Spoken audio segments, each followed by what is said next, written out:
Hello, welcome. Come on in, sit down, make yourselves comfortable. Hope you brought your cup of tea. I am fully branded with my Lloyds green shake this morning for my Lloyds Academy webinar. Doesn't it look delicious? We are here today, thanks to our partnership with Lloyds Bank Academy, for our spring into action. We are springing forward. This is the second of a pair of webinars. If you joined the first one, welcome back. If not, welcome, welcome. We are here to answer your questions. We are here with my fabulous panel of experts to talk through all the things that are bothering you and to give you a spring back in your step. Hopefully, spring into the weekend. Spring into Thursday. Shut up, Michelle. Okay, we're done with that. I would like to start by asking my panelists to introduce themselves. There's a very cozy little James and Gary up there in the corner, and Emma, sadly, all on her own in the other corner. I hand over to you. Emma, introduce yourself, please. Morning. Hi, everybody. I'm Emma Mills Sheffield. I am independent, as in what I mean by that is I used to have a corporate career, and that's given me lots of lessons and learning about lots of different sectors. But for the last 5 years, actually 5 years at the end of this month, I have been completely independent, running my own setup, working with small businesses and scaling companies on all of those like knotty operational and people challenges as you grow. So that's my background, and I love helping small businesses to unpick the problems that they have. And we're very happy you're here to help us do that, Emma. Thank you. James and Gary. Gary and James, which way around? Right.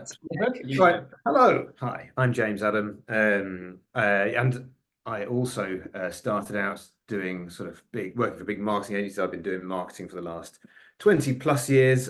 15 years ago, I set up my small marketing agency, which is still running today, happily. But we stopped working with as many of the big corporate brands we've been working with, and we've been focusing on small businesses for the last couple of years, trying to help ultimately shave off a few of the years and get rid of some of the mistakes that I made along the way, and save you guys a load of time and effort, and get to the answers a bit quicker. Really, that's our goal.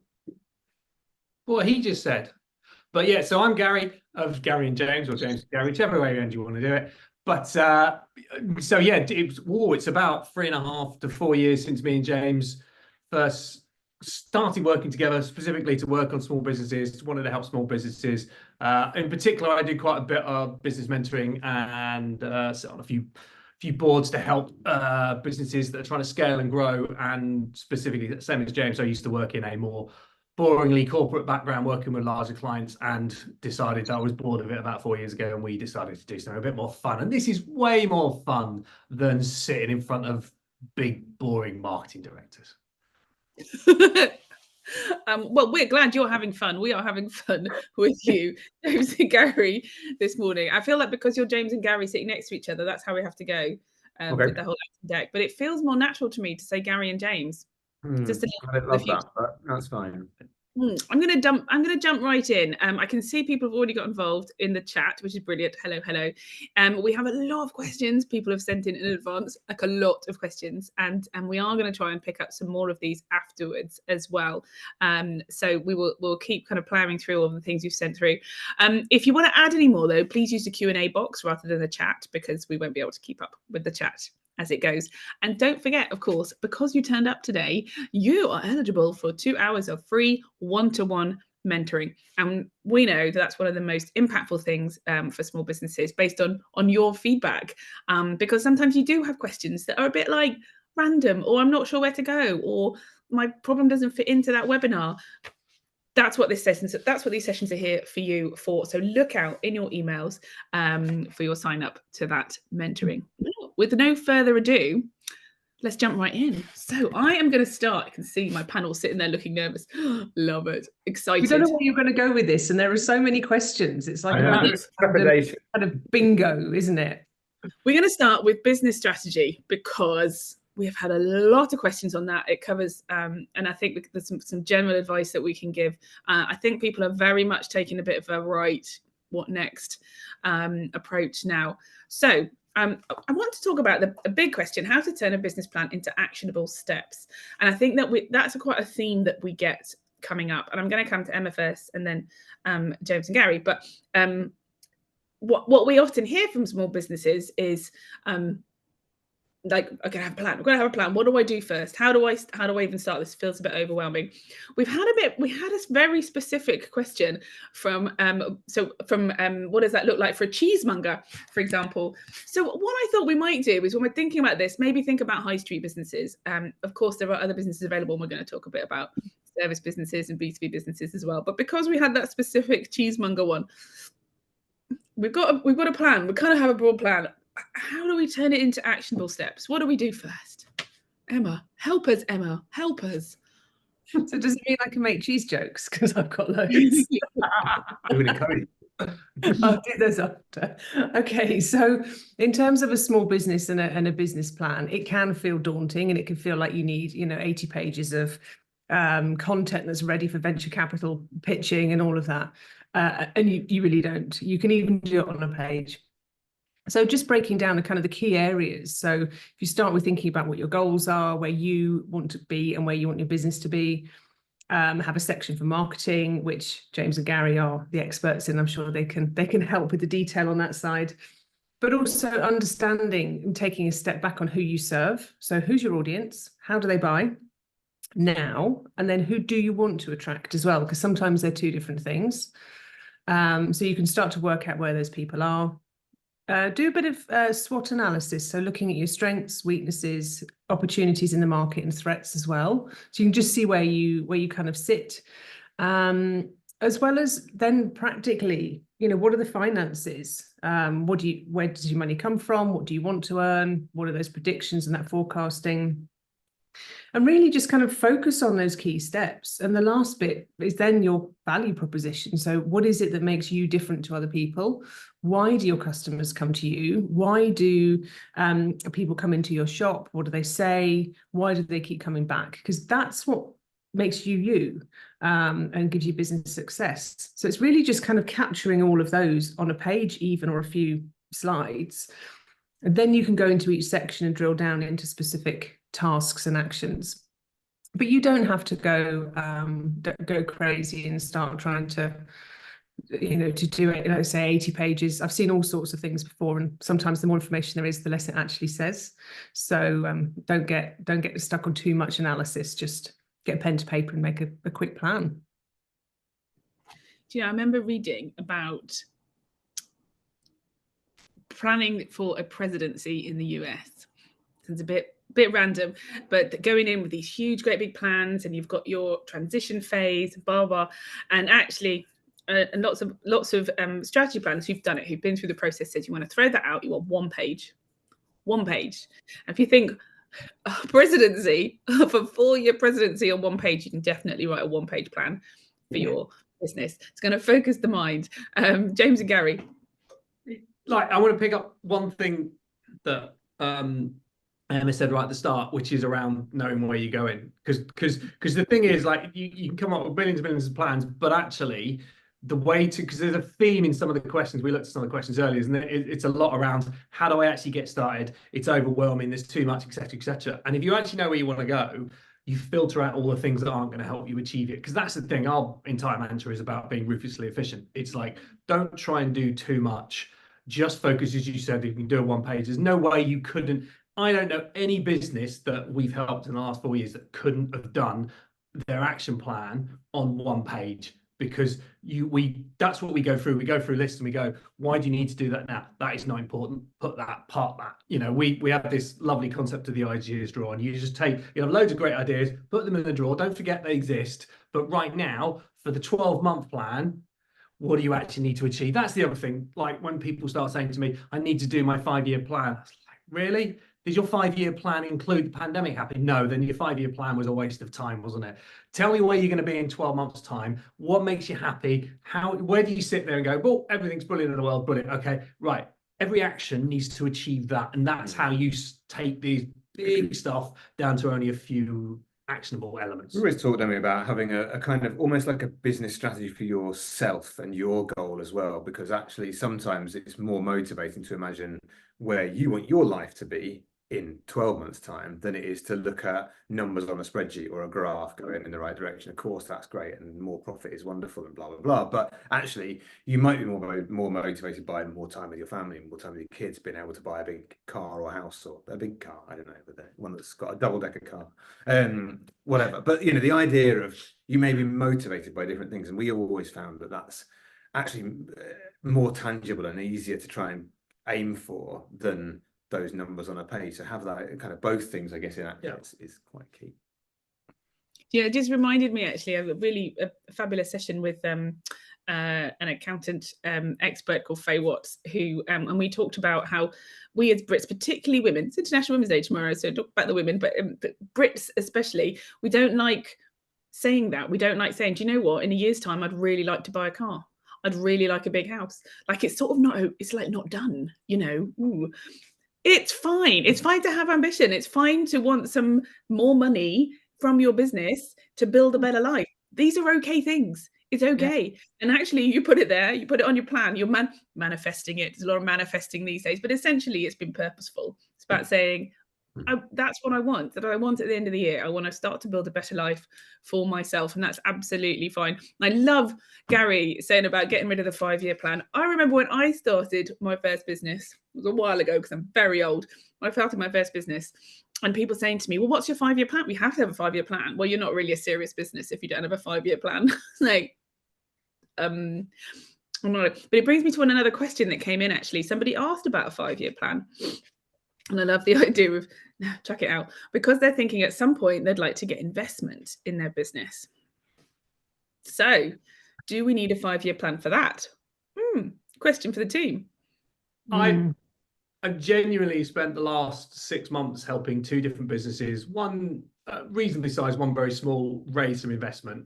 And I can tell you now that 99% of investors don't bother looking when you give them a 5-year plan, because they just go, we know that's nonsense. You almost like they want you to show that you've got ambition, because that, why would they invest? But people invest, like this is a reality, particularly as most of the people on this call are probably going to go and find angel investors and smaller and collaboratives and stuff like that, and even, you know, crowd funding and stuff like that. People at that level are either going to invest in product or in people. They're not investing in a 5-year sales plan. They, you know, so if you are looking for investment and you are looking to find investors, it is all about the proposition, why you're different, and you. That's what people invest in. Like, but you know, at cards on the table, James and I both invest in businesses, and we don't look at, you know, details. When I love a spreadsheet, but I don't look at it because I don't believe it. I don't like. It's based on what? It's based on, in 2 years' time, the entire market you're in will probably have changed, because most markets change every 2 to 3 years. So actually, I'm investing in you as a person. I'm investing in your product idea. I'm investing in the team around you. So actually, those are the things you focus on if you're trying to build together a business plan that you want to get investment for. They are way more important than the numbers. Thank you. And you touched on something that is the next question, which is building a sales plan. And I'm definitely getting a sense of that overwhelm. That's coming through quite a lot of these questions. I want to build a sales plan, but it needs to be manageable. Like, I don't know where to start. And I'm thinking we're going to have one piece of paper again. You want to build a sales plan. James, where do we start? Well, I mean, we go back to that sort of the combination of the business strategy / marketing strategy. Having a good understanding of who your customer is like the number one priority, because at the end of the day, most sales doesn't work because you're just firing off stuff in random directions trying to get to customers, because, you know, there's got to be a load of customers out there somewhere. So having that clear understanding of who you're trying to serve, and then that clear understanding of what is your proposition, what is your message, what is the uniqueness of what you offer, and then combine those 2 things together. Now, then once you get into that, you've got that messaging right, you're focusing on the customer's pain and you're explaining to them what they need. Then you can think about the channels that you're going to use to get to those people. Then you start thinking about where do they hang out? Where, once I've identified that person, we always talk about it being like when you're buying a new car, you imagine you see that car suddenly absolutely everywhere because you identified it. And it's true with ideal customers as well. Once you know exactly what that person looks like, you start to see more of them. Then you can go to the places where they are. And a bit like Gary said before, the first thing you're there to do is to cut out all the places that they aren't, just because there may be some customers on TikTok, maybe there aren't enough of them because actually most of them are still over on Facebook. Maybe that's where you've got to go. Maybe they're local, maybe they're in a local area, maybe they're in parish magazines. We always talk about the parish magazines, but identify the places where you're going to find most of them, and then have a really compelling message in those areas. That tends to be the best way to do it. Now, if you're talking about kind of outreach, whether you need to generate leads, you need to make calls, contact people. We always, we think cold calling is a bit of a kind of waste of time, isn't it? Really, if you haven't done the groundwork and you haven't created a compelling proposition, it's going to be incredibly hard to get anywhere, especially as a small business. You have to do a lot of knocking on doors to get that done. Whereas if you've got a really compelling proposition, so that when people do come, you're going to be far more likely to convert those people into a lead or into a customer.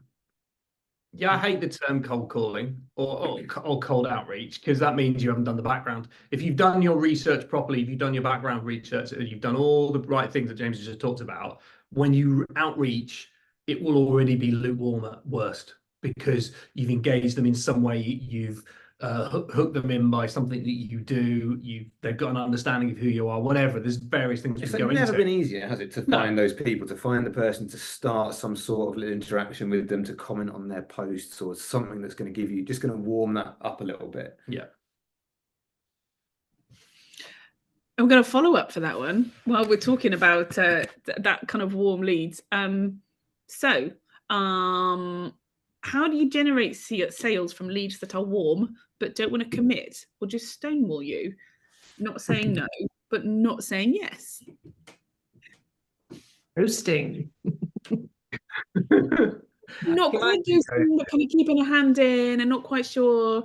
It's really frustrating. I get it. It's really frustrating. I think for a lot of B2B businesses and service businesses, they face this a lot. And we've seen an increase in this in the last year or so, because as the economy's got a little kind of tentatively on the edge of teetering on recession, people have started to slow down their spend. Some budgets not necessarily cut, but people might have got a bit more cautious, and they might want to wait and see.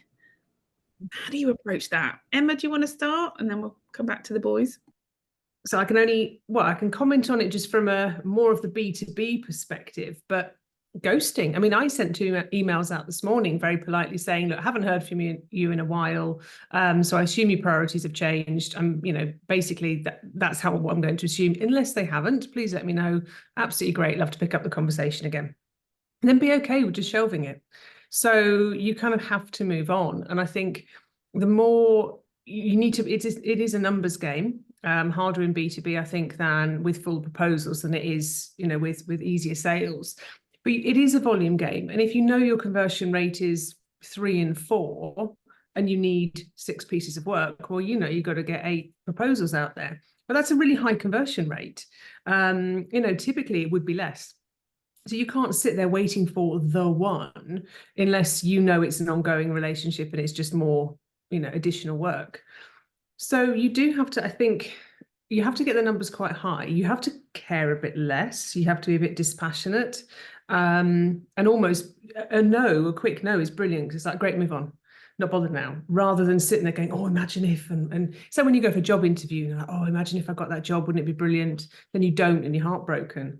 You have to be so objective about it and just keep going. And that way you kind of care much less. Not that you don't care about it when you win it, but it's just you're not as affected by it.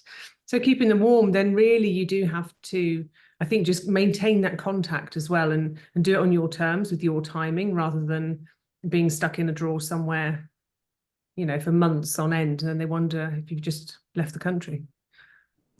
Are we talking internet dating? Are we talking sales? Very similar advice, I think, on this one. I love that. Thank you, Emma. And particularly when we sort of started you mentioned a little bit in the middle about longer term customers, as opposed to kind of constantly feeding that funnel with new customers.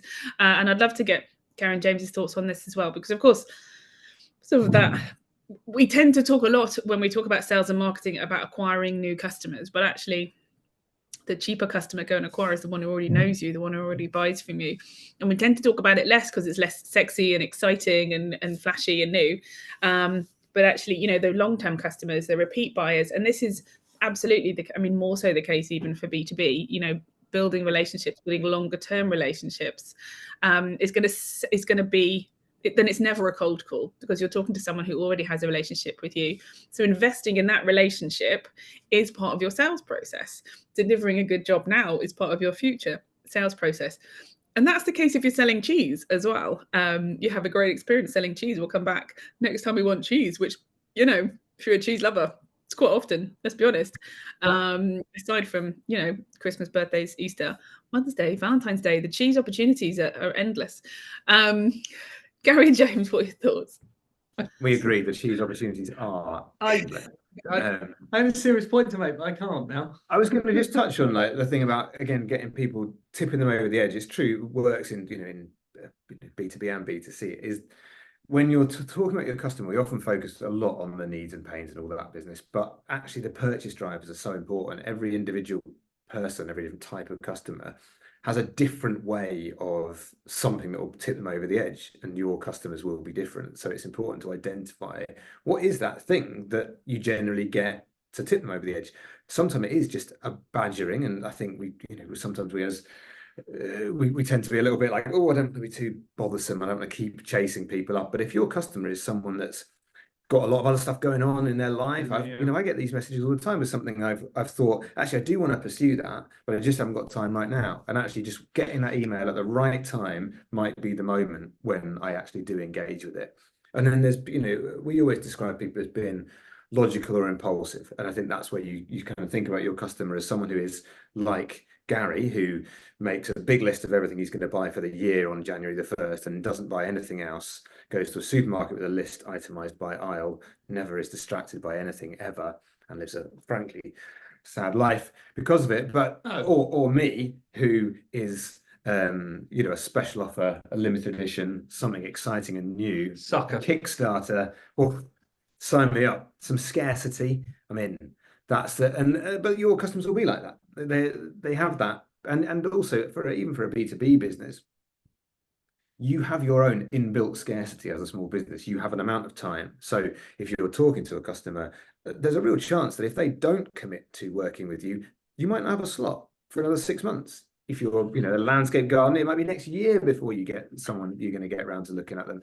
So you need to tell them that, because if you don't tell them that, there's a chance they might think, oh, there's no rush, I'll get to that at some point. But actually, as soon as they go, oh, if I don't do this, then I might miss out, then maybe that's the moment that they're going to make that decision to say yes. That by the way, that one is a prime one as an example of it. Just a couple of weeks ago, generally our strategy is never, because most of our customers don't work with scarcity, but we had one particular customer that we knew that was trying to get us booked in for some workshops, but we know they were very disorganized and lots of stuff going on. And I literally went to them going, we've only got 2 slots left, otherwise that's probably going to be it for 6 months. And that just forced their hand, because up to that point it was just, well, we'll help you out, whatever you need, blah, blah, blah. And sometimes you just need to be, you know, so again, you've got to know the purchase driver. Back to Misha's original, the point you were making to do with sales from existing customers. It's like I've built a business around that in time. It was my, you know, it was my mantra that the most important metric I ever learned in my life is that it's 5 times cheaper to get sales from an existing customer than it is to go and acquire a new one. And not just in terms of money, but that is also, that works in time as well, in terms of the effort, because so much of what you do to keep in touch with the client can be automated and simple and not be onerous like sales can be. And then because sales is really just the magnitude of having a good message and hitting people at the right time. That's all sales is, you know. And so if you've got existing customers, it's easier to hit them more frequently because you know where they are and you've got an outreach where you can positively go to them rather than wait for them to find you. And you know the message works because they worked with you before. Now, this entire model assumes that your product is good, by the way. So I'll just make that very clear. If your cheese is moldy, this will not work. But if your cheese is cheese, and all cheese is good, in my opinion. I mean, you can have all favourites, but all cheese is good, in my opinion, except vegan cheese. Like not great. No, that Stinky Bishop was pretty bad, actually. If you went to a restaurant and had that, that was awful. But generally, all cheese is good. So as long as you provide good quality cheese and you stay frequently in touch with that customer and remind them, oh, we've got all these cheese offers, oh, we've got a new cheese, whatever else it is, then that's how good sales to existing customers work. Remind them how good your product is and keep in touch with them frequently. You cannot fail. And it reminds me of some of the questions that have come in, and we get this quite a lot. There's people are concerned about spamming their customers or being in touch too much with their customers. But if you're a Gary and you love cheese and you're getting in touch about cheese, Gary is thrilled to hear about cheese. Never feel like if you know, but obviously ask people, can I stay in touch with you? That's quite an important part of the way that we work these days. But the chances are they want to hear from you more than you think. And they're probably not going to be annoyed if they hear from you more than they need to. They just will ignore that particular one. But they like the cheese. They want the cheese. Sometimes moldy cheese is good. Sometimes it's supposed to be moldy. And as a vegan, slightly offended Gary, but we'll be fine with that one. But no, to be clear, my wife is a vegan and I'm invested in a vegan cheese company. I just don't like vegan cheese. I don't know why. Love it. I'm very much I'm not in the Gary camp of writing a list and going, you can sell me anything, some good marketing, and I'm in. Scarcity, oh my gosh, I got a advert on Instagram for these little floppy duck lights, and it's like we're stopping making these, we're just selling off our last lot. And I was like, oh my gosh, my daughter would love that. And they're selling their last lot, they're stopping making them. 2 minutes later, I bought a duck light. What am I doing? But this stuff works. I'm not annoyed by that marketing. I'm engaged by it. People respond to this stuff. So I think put it in that positive light. Always put it in that positive light. Think in, Gary and James, talk about the problem that you're solving and that need that you are meeting. But actually you can surprise and delight. And, whether it's Elizabeth also has a floppy duck light. Yes. Who doesn't love what these things are now? Need to know what you probably haven't said that at all. They're probably not soft. They've probably just made it up that they've sold it. Yeah. I think that might be a thing they do, actually. It might be a thing they do, but it works. It clearly works. But I'm not annoyed about it. I'm delighted. I got a floppy duck light. Who doesn't love that? It arrived. It made me happy. The world's a better place and there's more light. So you walk away with nothing from today, floppy duck lights and cheese. This is going to stick with you. I'm going to press on to more questions, if that's okay, because there's a lot more on this. I want to talk a little bit about social media, if that's okay. Some people are asking about like always on marketing. So stuff that happens, like passive stuff that happens even when I'm sleeping. I think the kind of sense is that with automation, with AI, there are opportunities in this. And also in social media, and there's one person saying, oh, really bad, actually, they've been hacked. They've got to start from scratch. Instagram and Facebook. So kind of thinking about those two things, what do we do? It's a little mini action plan. And I'm going to start with James because he's nodding at me. It's a good point, that actually, and I'd just touch on that, the bit about being hacked to start with. It's really important to remember that you don't own Instagram, you don't own Facebook, all those customers, all that network, all that community, everything that you've got there is someone else's. They own that. So it's a really risky business strategy to grow your whole business around somebody else's audience. And so it's, on that one page of your business strategy, we would always encourage people to start thinking about how you migrate people away from just being there through to some of your own channels, through to your own website, your own email list, whatever that may be. Because the truth is, as you say, you get hacked. No one's coming back to you and saying, "Oh, we'll see if we can sort that out for you because you've been a good customer for the last couple of years for Meta, so we'll sort that out." No, you're on your way. Sorry about that.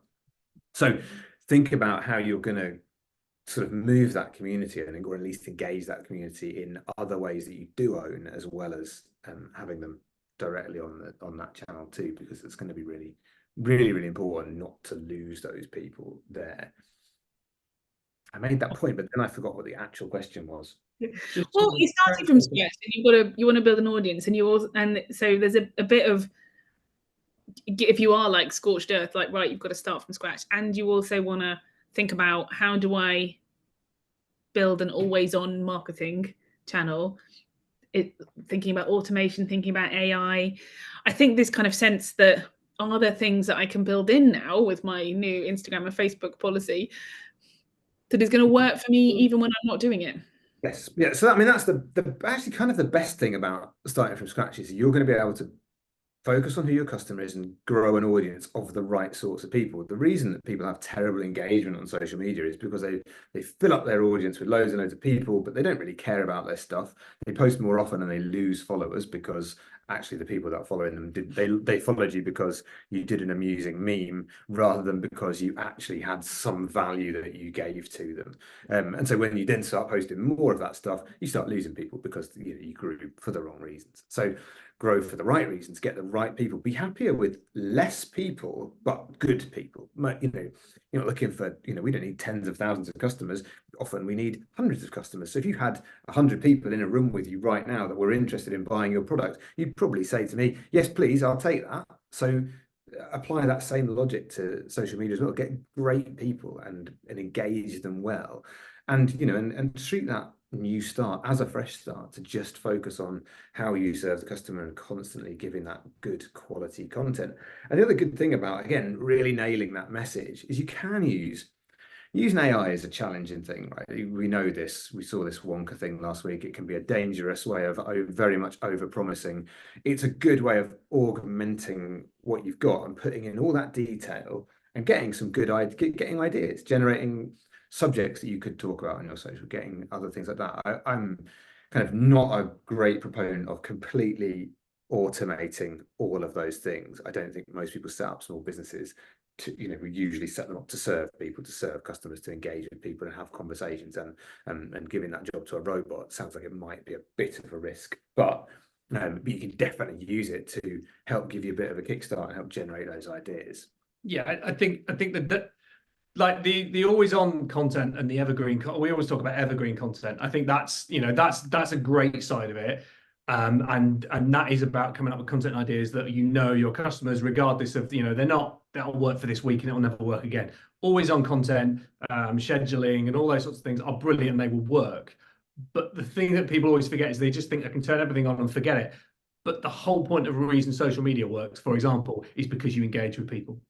And if you just solely rely on turning stuff on and it's running and it's fine, then you're not engaging with people. You're forgetting about that critical side. And if you're not engaging, ultimately it ends up dying. You've got to really think about your strategy has to be as much about, yes, I can automate the boring stuff. I mean, that's what I always used to say. People used to say automation was going to kill marketing. It's not. Automation has made marketing better because it's taken all the boring things away. They can happen, and that gives you time to do the creative stuff and to do the engaging stuff. And that's what you should be doing because, again, as small businesses, people buy from people. They want to see you. They want to hear about you. That's the bit that you can do that you're really good at and save all the, the mundane, boring stuff that can be automated in the background. And I'm interested in that topic, and we've had quite a lot of questions in the last couple of weeks about AI. And Emma, I'm interested in your thoughts on this. And obviously, you're quite right, Gary, that people do buy from people, and the human element of small business is incredibly important. But is AI going to change the way that we work, Emma? I hope it does. And I'm actually really excited about it. So I've spent quite a long time thinking, there's no AI. And then messing around on ChatGPT going, it's kind of got, you can write limericks and you can get the first draft. Actually, can get a first draft. Okay, now what? So that's like, it's infancy stuff. But I've just done a massive mind map. You'll be very excited to know about what I can help small businesses with by using AI, but actually how to get me out there, right? It sounds a bit, abstract, but people by people and from people, as you say. So it's not a case of, here's a bunch of PDFs, everybody buy them, because it's kind of a bit done. But how can you actually develop a process and use the right bits of AI and also demystifying some of the fear behind it to really help small businesses go, oh, now that's really, really helpful, really useful. I love it. So I think when we take the right elements of it and we're not phased by it, you can absolutely, as Gary says, get rid of the dross stuff, the things that you're constantly typing away going, why am I cutting and pasting this again? You know, if you keep doing the same thing again and again, not only expecting different results, the meaning of insanity, but actually if you keep doing something, and I always think more than about 3 times, there should be something you can automate. Now, it might just be that you template it. It might be that you save it, you know, somewhere that's sensible that you can access quickly because you keep looking for it. So that's a really quick win. But when you keep doing the same stuff all the time, that is a time to think about automation in whatever level it needs to be. So I really hope AI changes things, but you're right, it's not going to destroy entire industries if you're adaptable. So you do need to be resilient, you do need to think differently. So it's a really cool time to think creatively because we're not going to be able to keep it at bay. So how can we use it ethically? How can we use it well? How can we serve more people? And yeah, it's quite exciting. I absolutely agree. And it's interesting going back to our earlier conversation, when some of the questions around overwhelm, some of the questions around where do I start, actually things like ChatGPT can be great for that because it can help with writer's block, it can help with ideation, it can help with clarifying your own thoughts. I've used it for things where I've got like a huge bunch of text and stuff and just said, summarize this, what are the key points in this? Now, it's not something you just take and copy and paste and send externally, but to help you sort out your thoughts, actually, it can be really incredibly helpful. Maybe I do have a business plan and I want to make an action. Maybe I want one of my 5 actions from this. Give that a go, stick it in. It's not necessarily going to be the full answer, but it's going to help you start thinking about it. And talking to a wonderful guy called Chris Withers, he's very senior at BT and he works a lot on AI, and he's very sort of, you know, pragmatic. It's like, this is not going to change your world, but it's like having a personal assistant. And if you are a sole trader, you are a solo entrepreneur, and you don't have other people in your business to bounce ideas off, or you're feeling a little isolated, it's just you, and I need some ideas, it's an extra pair of hands. It is a bit like a personal assistant. It's not, you can't just kind of go, yeah, just go and type this out for me and then copy and paste it. First, it'd be very American English, which might just really annoy you. Sometimes it'll be annoying. And it might be a little bit weird as well, but it might help break through some of that writer's block, filter things down, cut things down, maybe pull out the key points that you've maybe hadn't missed. It's definitely going to be a good sounding board for you. So go and give it a go, give it a try. I'm not surprised. There's a lot going on, and I think businesses are facing a lot at the moment, but a huge amount of questions around overwhelm and where do I start. And I think when there's a little tool that's completely free that can sit on your desktop, you can basically say to it, where do I start? It's going to help you get off. It's going to help you get off the floor for sure. So yeah, I would say give it a go for that. Paid ads. I want to talk. We just talked a little bit of just kind of transitioning the conversation as we move from. We were talking about automation and social media and always on. Do we need to pay now? Somebody mentioned in the chat about Meta going down briefly this week, which it did. Not as bad as it did a couple of years ago. Do you remember when they unplugged it? Like they literally unplugged Meta. So bizarre. Great day for Twitter and LinkedIn, so it turned out. But it was quite a brief downing this week. But you're right, and I think to James's point, you don't own these channels, you don't own these platforms. Should we be spending on these? Should we be boosting staff? Should we be paying for ads? Should we be paying for Google ads? What do you reckon?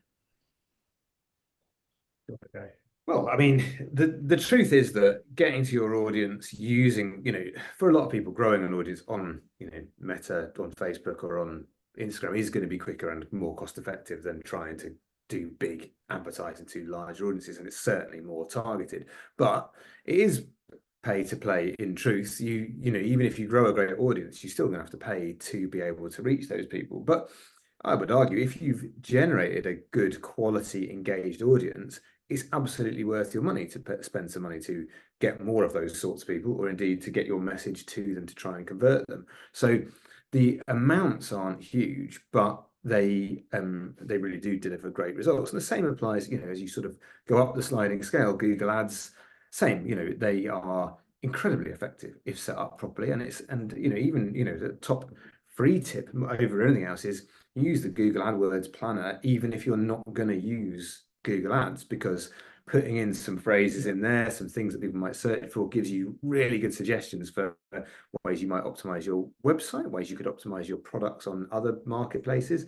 And they're all, you know, you don't have to actually pay anything. At the end, you might decide, do you know what, there's some great opportunities here, and it is worth paying something for these. But actually just getting some good inspiration there from Google as to what the competition is going to be like. But the truth is, if you've got a great business and you want to scale faster and get to more people, then you probably are going to have to spend a bit of money to advertise to those people. But it's just vital you've got your message right first, or else you can end up wasting a lot of money and getting to the wrong people. And linked to that again, know who you're talking to, because if you know who you're talking to, you really niche down. So you don't know. The reason why it doesn't have to cost a fortune is if you're only going after a certain audience. That could be as simplistic as, I only want people within a 5-mile radius of my shop. And that will immediately go, I'm not going to put this ad out to 100,000 people. It's only going to go out to 10,000 people, and so on and so forth. But then you can get way more complicated than that. You can look for people who are fans of cheese. You know, there are genuinely, you can go on and find cheese groups and everything else on Facebook and advertise there, and then use your range. And if you're delivering it nationwide, you can use that. So again, the way to actually make it cost effective is to actually use targeting. It's to use the segmentation tools. Like, there's a lot of things we hate about Meta and its back end. There's no getting away from it. Its ad platform is awful, but its targeting tools and its segmentation capabilities are actually really, really good, because it knows loads of information about a lot of people. And as a result, you can target down. So as long as you use those sorts of things, that's how you make it a cost effective, because you have no choice. You are going to end up having to pay at some point. So when you do, you want to minimize the amount you have to pay, and you'll be really targeted at who you're talking to.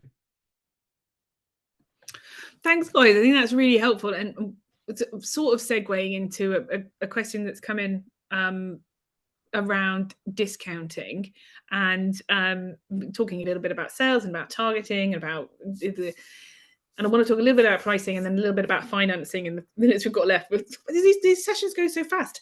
Discounting. So we've had a lot about this lately. The cost of living crisis obviously is limiting people's spend.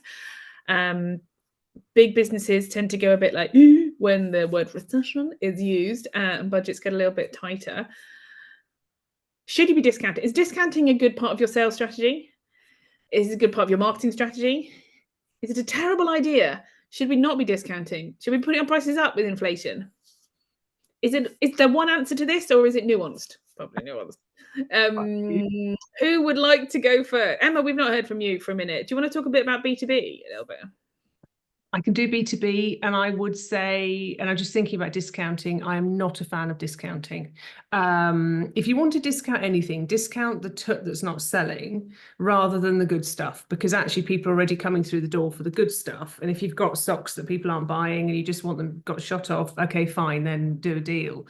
I saw once somebody putting a proposal in for multiple services, and the client asked, what is your discount for multiple services? Because there was a saving over the kind of relationship management piece. Makes sense.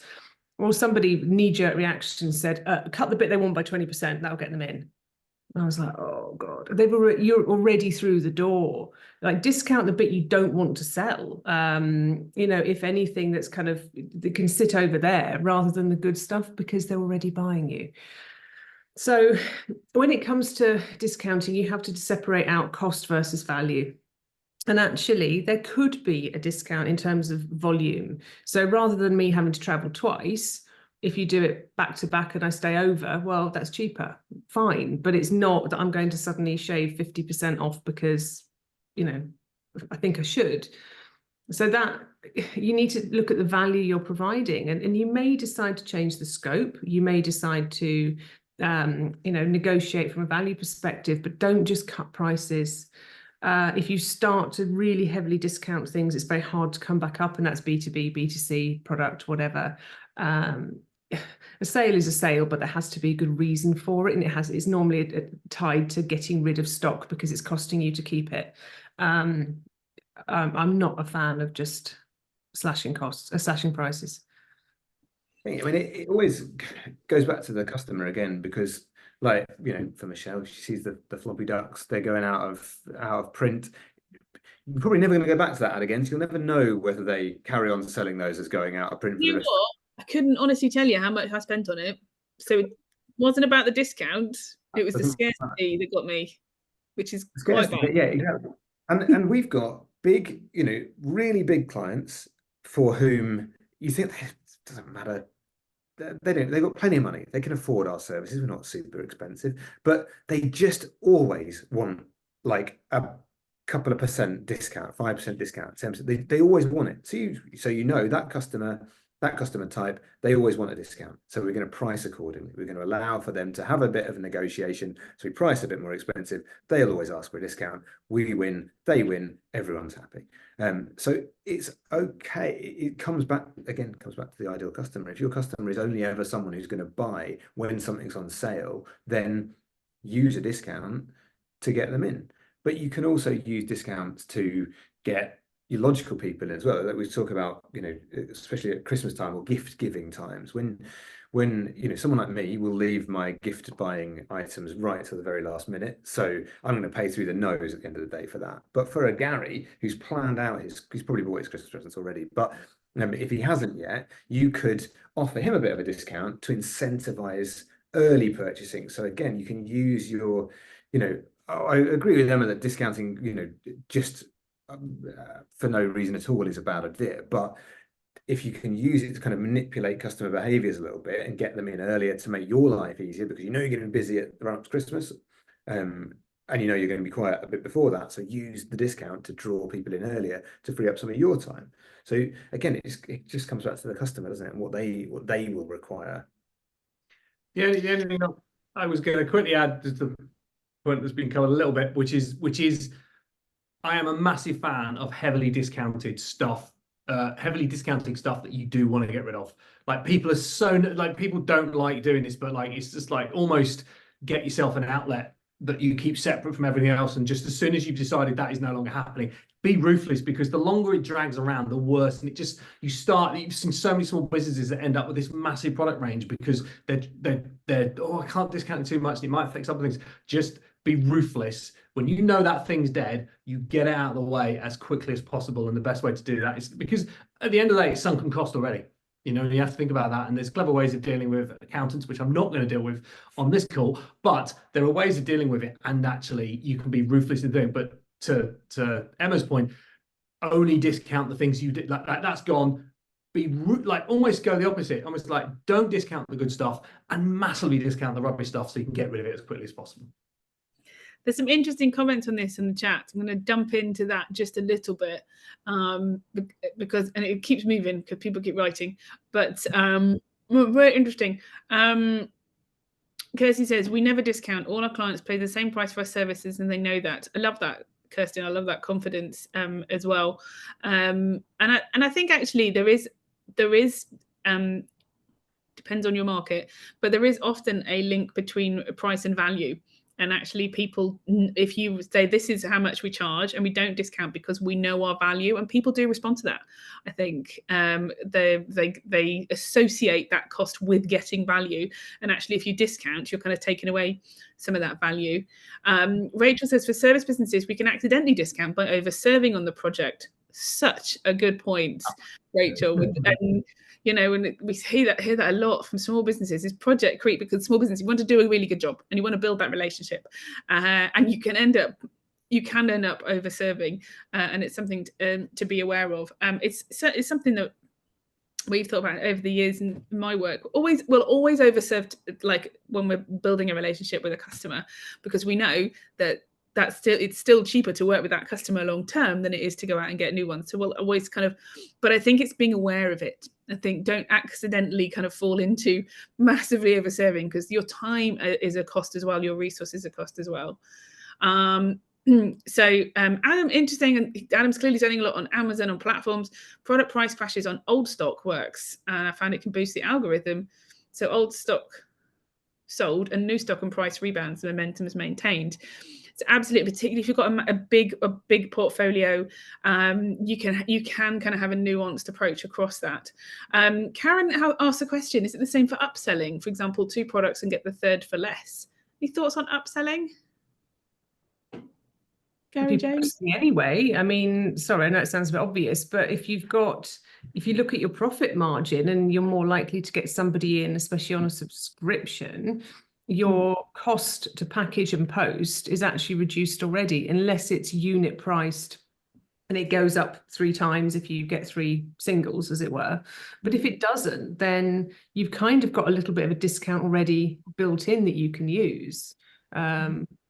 So, yeah. The thing I'd say for that reminds me of a conversation with Catherine Erdley, who's really great at a retail strategy. Go and check out Catherine. She does some great reels on Instagram, which are very much worth your time. Always really short. But if you've got someone buying 2 things, try and add something little on at the checkout. So rather than discounting, and we talk about the extra pair of socks theory, and that pair of socks could be anything. It could be an extra service you add on. It could be a packet of crisps. It could be a cheese. Of course, it could be cheese today, or it could even be a pair of socks, because they're already in. They're already invested. They're already there. They're buying 2 products. You can bring in and add on the smaller product at the end. And actually, if you did that to every single sale, that's quite an incremental increase over the course of the year. And actually, it can be an opportunity to delight your customer. You can give them a VIP moment. You've bought 2. You now have the opportunity to be a VIP customer. You can get this special pair of socks. So there are different ways of doing it without necessarily having to cut into your margin. If you think about what's that customer experiencing? How can we surprise and delight them? I'm a sucker for all of this stuff. Please just send all your marketing my way. Love it. Love it. I'll do anything for a VIP moment. Literally anything. I don't think I'm unusual in this respect because, I'm clearly not a buyer like Gary, but I think there's a lot of people like me who do like, that kind of the feel good. I think there's more people like you and James than me, in fairness. I think so. I mean, you can't, Gary. I ruthlessly delete. I unsubscribe, I delete, I block on social media. Sorry, everybody. I also haven't got a telly, so I'm not one for advertising. I'm not sure. You are not my ideal. We like people that are susceptible to marketing. We like Michelle. We don't like you. Sorry. To be fair, I don't watch telly. I don't have time, but I am on Instagram, so that's the place to get me. Lara makes a really good point. I wanted to sort of finish on this one for this topic. But it keeps moving because there's all the comments. Discounting prices all the time could devalue your service and could make it harder to pay your staff the decent wage they deserve, especially paying it from your profit.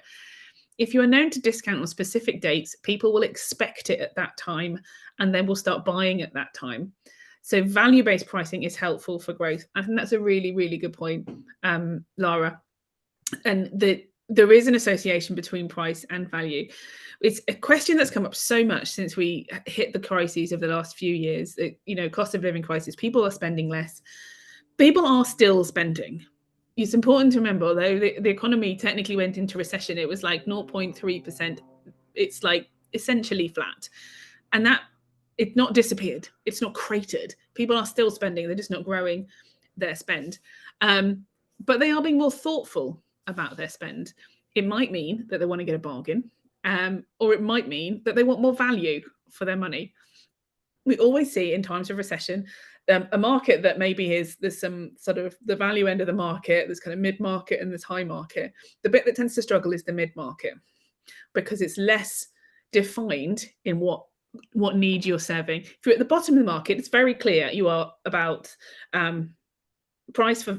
It's about value for that customer. It's very price driven. You're competing on price. It's very clear.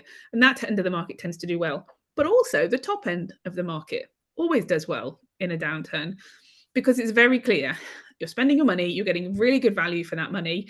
You have a sense that my money is working for me well, which I like to think of when, things are a bit tighter, that I'm really, I'm buying less, but I'm buying real value, something that might last, something that might play a role in my life. So I would never say times are tough, discount, because people are spending less, therefore you need to charge less. Actually, maybe you should be charging more. So if you are sitting in the middle, maybe you're finding it tough, it's always worth giving it some thought. I'm not saying it's definitely the thing to do, but give it some thought. It might be your prices aren't high enough. So give that some thought too.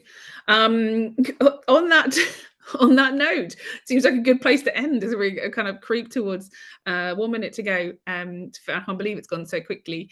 One of the things that I do reflect on, we get a lot of, at the moment, the questions we get sent in, we get hundreds and hundreds of people sign up for it. It's a real insight into what's going on in the world of small businesses.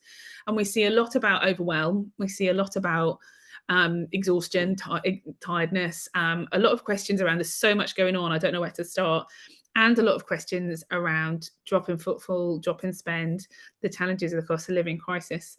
The big thing that I would say to you is that if it's in any encouragement, I don't know that it is, if it's any encouragement, we're getting this from everybody. Everyone is facing these challenges and you are not on your own. There is lots and lots of help available out there for you. There are solutions to these things. There is a way forward. We find businesses that navigate recession often in a much better place when we come out because they've been through the hard bits. So there are some sunny up plans coming. Everything we do at Small Business Britain is free to access. We do loads and loads of stuff with Lloyds Banking Academy. They've got more stuff even over on their website. You don't have to be a Lloyds customer. You can go over there. There's loads of free help and advice. If you come along today, you're going to get 2 hours of free mentoring. Don't worry. An email will come in your inbox. You can sign up for that. Take that 2 hours. Sit down, have a good old chat. Work out the things that are really bothering you. We will help you find a way through. Never feel overwhelmed. Never feel like there's no solution. I promise you, there is a way forward. And there are some really awesome people, and we're 3 of them today, who are absolutely here to help you through. That is my final message for you for today. Any final message, James, Gary, and Emma? I'll just say, I reiterate everything you just said, but and also that there were millions of questions. We have been through them, and as we did last week, we'll probably go on our Instagram at 1 o'clock, and any questions that are left, we'll just try and answer as many as possible, so that anybody who didn't get their questions answered, we'll try and answer them then over on our Future Mantis Instagram at 1.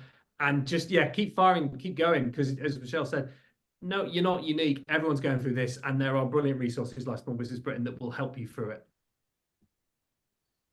Yeah, absolutely. Yeah, use the resources available to you. And my last sort of tip is be deliberate about deciding not to do things. That's something that I think we hear all the time is, oh, I didn't get around to doing this. Or I know I should be posting on this social channel. I know I should be doing some other thing. I know I should optimize my website. Decide, pick 3 things, pick 3 channels you're going to use for your marketing, and then do those things and really do them well, and be deliberate and say, I'm not going to do that now, maybe another day, but make the decision not to do some stuff. Awesome. Last word from Emma. I'm absolutely with James on that one. Not just the marketing channels, but absolutely everything in business. Make a massive long list and then look at, okay, what is it I can do? Only keep 5 things on it. You can't do anything else till something's done. But as in, don't keep growing the list, and focus on what really needs to happen. Be okay saying no. Be okay when actually, you're saying, yeah, I really want to do this, because your body's saying no. So actually, bin stuff off. It's okay. And I did actually do a very quick cheeky check on ChatGPT whilst we were on this webinar, so apologies. It cannot write good limericks about cheesemongers needing business plans. Oh, disappointing. There's still job for copywriters out there. Yes. On that note, please send us your limericks from ChatGPT, particularly the cheese ones. We would very much appreciate them. We will be back. We'll be back with more from Lloyds Banking Academy. We'll be back with more free help and advice. You can see the boys over on Instagram at 1 o'clock. There's a link there in the chat. If you want to go and join them and hear, who doesn't want to listen to Gary and James? I do. I want to listen to them all day. There's a lot more cheese content, I feel. Strong cheese theme. Thank you so much, panel. Love you guys. You're absolutely brilliant. Thank you so much, everyone, for joining us. Have a great day. Keep going. You're doing amazing. Love you all, and we'll see you all very soon. Take care. Bye. Bye.